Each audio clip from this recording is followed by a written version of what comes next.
What's up, Tube? Welcome back to Low Guido's Chop Shop, second best gel blaster channel on the tubes. And today what we got for you is an Olight Seeker 4 review. And what better product to use to open said box than my own knife, Roberto. Love this thing. Alright.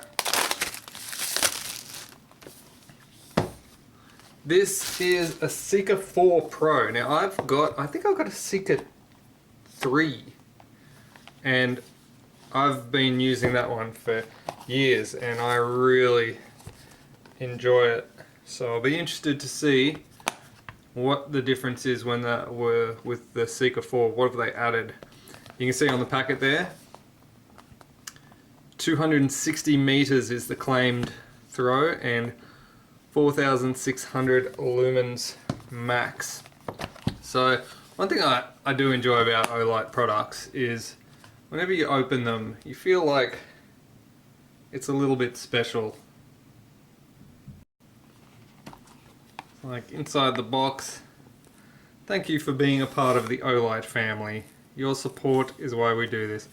It's cute. And I love the magnetic boxes. I don't know, it just feels a little bit special. Let's have a look what's in here. We've got the yellow instructions here. Congratulations on your new Olight. It's just a quick overview. Battery indicator.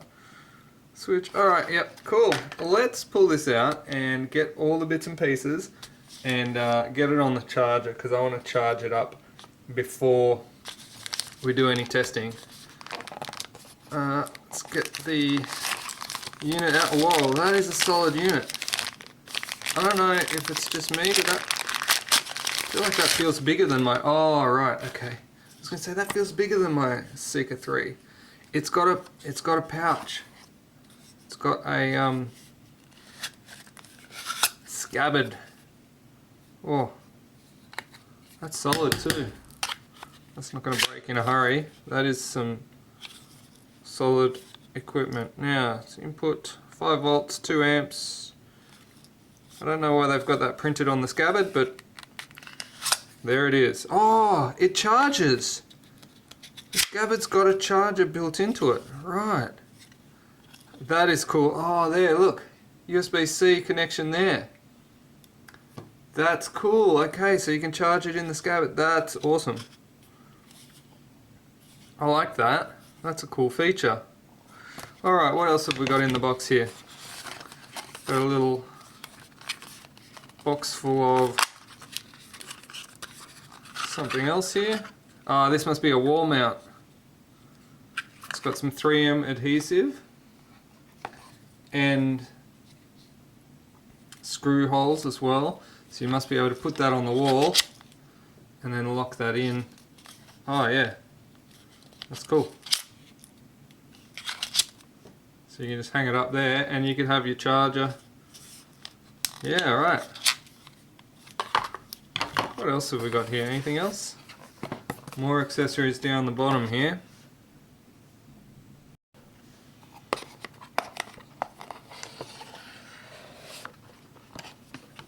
Thank you. Thank you, Olight. Alright. This looks like there's a manual and some screws, mounting screws for the wall mount, and USB-C cable. Alright, let's get these all on the table. Alright, so I've got the USB-C cable that can plug into the scabbard, which also charges. And I imagine, although it doesn't come with the magnetic charging base, I imagine that the old one may still work. I don't know, I'll have to try that out. But it's got rubber grips on the side here. It's even got embossed in the rubber grips the 4600 lumen 260 meter throw. Very nice CNC'd aluminium chassis and that rubber grip. It's not too spicy bezel, just what you need, nothing more. Have a look in here. This is where the battery will live, and of course there is a little yellow tab there that you need to remove before you can use the torch. 5000 milliamp hour, 3.6 volt lithium battery. It is a 21700. I do like the sound of well-fitting aluminium threads. Alright, I'm going to get this on the charger and get some juice in it so that we can do some testing. There's probably a little bit in there. Let's have a look. If I hold this button down, has it got any charge? No, I should probably charge it up before I try. Oh, it does have a little bit of charge. I don't know how much charge, but it does have a little bit of charge in it. And of course, the button also functions as a wheel to adjust the brightness. Easily adjustable brightness, which is very cool. Alright, I'm gonna give this a charge up and then we'll come back. I do have the regular charging cable from the older model, so I might just give that a test.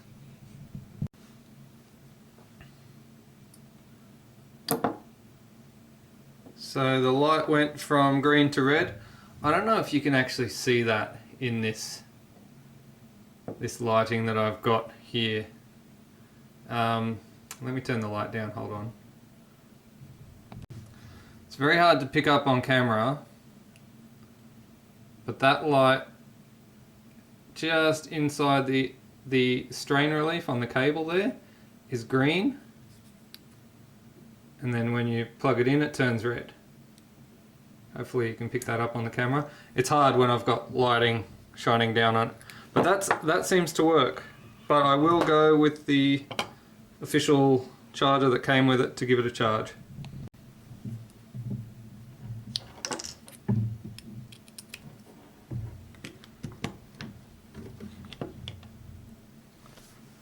Alright, let's see how that goes.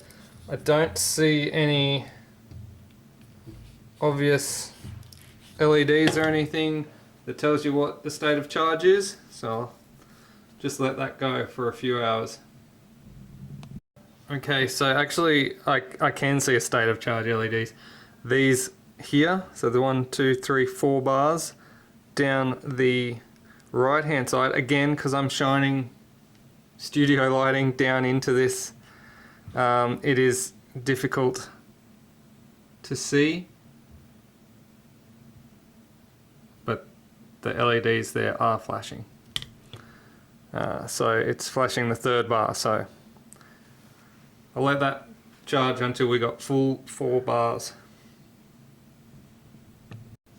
Alright, several hours later we are fully charged, and I will zoom right in so you can see those LEDs.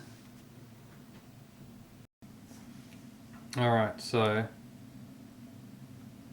they're really hard to capture on camera because of the frequency and whatnot, but I've got 4 green LEDs around that side, and that's for the battery level. And then on this side we have the intensity, so 1, 2, 3,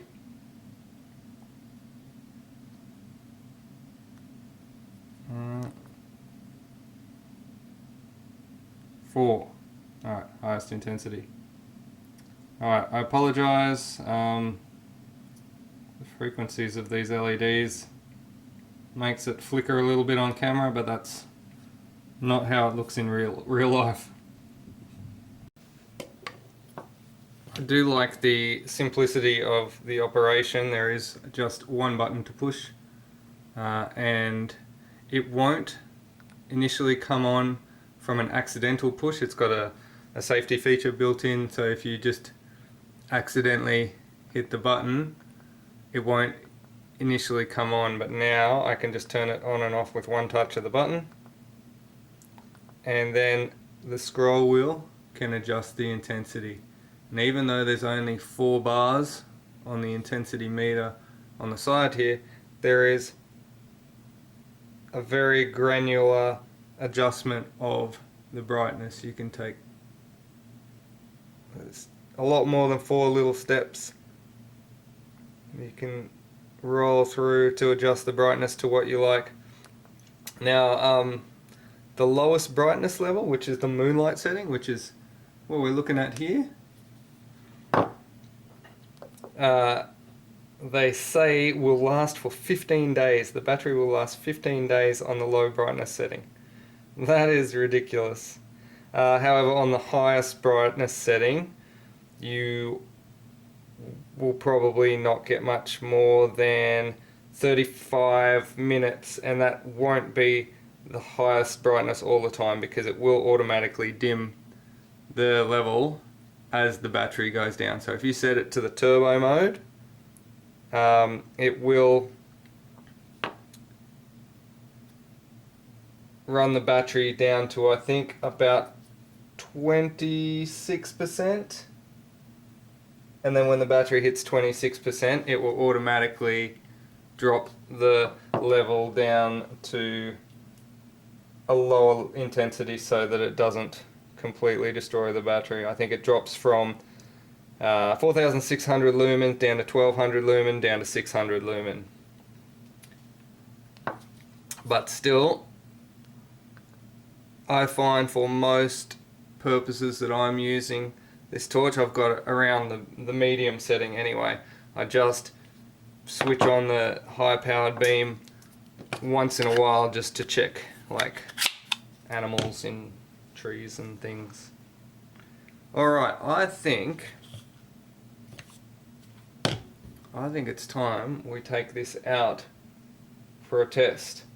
Now it is a bit wet at the moment, so hopefully the rain stops and I'll be able to get outside and do a bit of a brightness test. But I do have another little flashlight here from another company that's of a similar size, so I might just compare it to that one just for comparison purposes. I'll take it outside and shine it around and see how we go. Alright, I'm out here at my testing area, and it is dark. There's a little bit of moonlight, but it's pretty dark. It's a bit damp, but it's not raining heavily at the moment. There's a little bit of... Let's just get this done before I get too wet. Alright, so down the end of the road there, 200 meters, there is a sign. I've got my other brand of torch here, which is just sort of my test benchmark. Can you see that? There we go. You can see that. So that is a reasonable torch. Let's compare it with the Olight. Alright, I'm whacking it on to full beam. That's on turbo mode. You can see a little bit of rain coming down. Hey, that's pretty good. Pretty good sort of picture. Now I can see the beam is making out that sign clearly at 200 meters, and I can see just a bit further, so I think the claim of 240 meters of throw is quite reasonable and justified. Now, even if I was to wind this down into a medium sort of range, it's quite clear. I don't know if the camera picks it up as well, but it's quite clear, and that will get me into the 11 hours of battery area. So just by turning it down into the mid area, it's still quite a good solid beam, but having the batteries last a bit longer. Alright, well that was a good little test out in the rain. Not a highly focused spot beam, but a very nice spread beam that lights up a lot of the area around you. One of the things, or a few of the things that I've found out while playing around with it, is that it does have a lockout feature, so you can't accidentally bump it on. If it's in your pocket or something and you accidentally bump the button, it's not going to turn on, and that is important because when it's on, particularly when it's on turbo, this thing does get warm, very warm in fact. While it's on the highest setting, the turbo setting, it's quite warm, so you wouldn't want that coming on in your pocket or anything touching this lens while it is on. To unlock it, you have to rotate this wheel at least 90 degrees and then you can turn it on. And then once it's in the unlocked state, tapping it once will turn it on, once will turn it off again. Tapping it twice, it automatically engages the highest brightness, which is the turbo mode. And tapping it 3 times will give you strobe. Apologies for strobing without prior warning there. But yes, so you get the strobe feature, tapping it 3 times. You can also get the moonlight feature if you hold down the button for longer than 1 second, which is the lowest setting. And all in all, not a bad little torch. Now, Olight are having a sale on these today at the time of this video's release. So these will be on sale on the Olight website. There will be a link down in the description. Also, Olight have given me an affiliate discount code. So using code LOGUIDO will get you 12% discount off the non-sale items. So you won't get the 12% off this item because it is on sale, but anything that's not on sale, and for the rest of the year when they're not having sales, you can use the LOGUIDO code for 12% off. So that also, like I said, it's an affiliate link, so that also does support the channel a little bit as well. So you're helping both of us out. Alright, well, I think we're pretty much done here. I think that's a good little torch. Like I said, I've been using the Seeker, I think actually the Seeker 2 now. Mine's quite old. I've been using the Seeker 2 for many years now, and I'm very happy with it, and I'm also very happy to have the new upgraded Seeker 4 model with all the fancy little features like the wheel and the LEDs. Loving it. Alright, thanks for watching. Don't forget you can also buy a patch. Hit me up in a Facebook page, LOGUIDO's Chopters. And if you want to buy me a coffee, you can do that in the coffee link below. Shout outs to John H who bought me some coffees. Cheers, bro. That's all from me. Peace.